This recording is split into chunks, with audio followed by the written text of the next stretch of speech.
Spinal tumour misdiagnosis leaves UK woman partially paralysed. A woman in the UK who lived with back pain for nearly 10 years has been left partially paralysed after doctors finally discovered a tumour in her spine. Julie Coleman, 33, first experienced pain during her pregnancy in 2014. At the time, she was told it was sciatica and that the pain would likely go away after giving birth. But her symptoms didn't stop.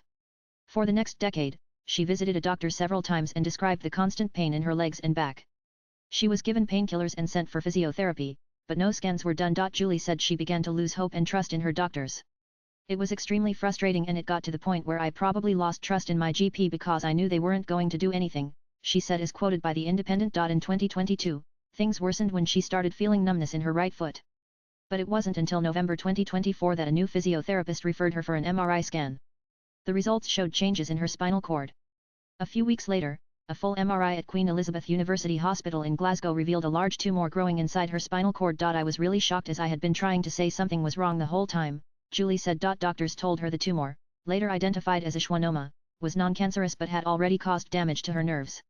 There was also a risk of future paralysis if it wasn't removed.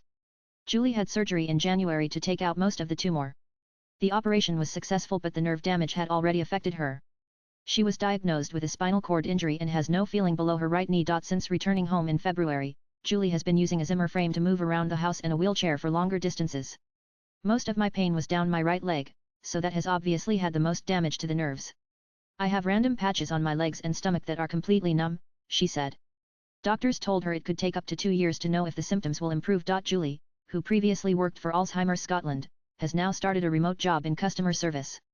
She lives in Glasgow with her fiancé copyright, Stephen, 35, and their 10-year-old son, Connor. The couple is getting married in July.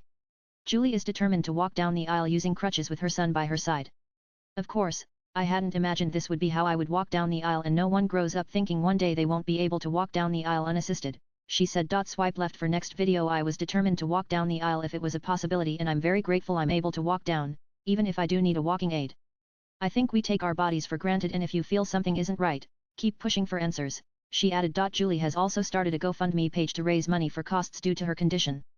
So far, it has raised $225 approximately $25,300. Latest blogs.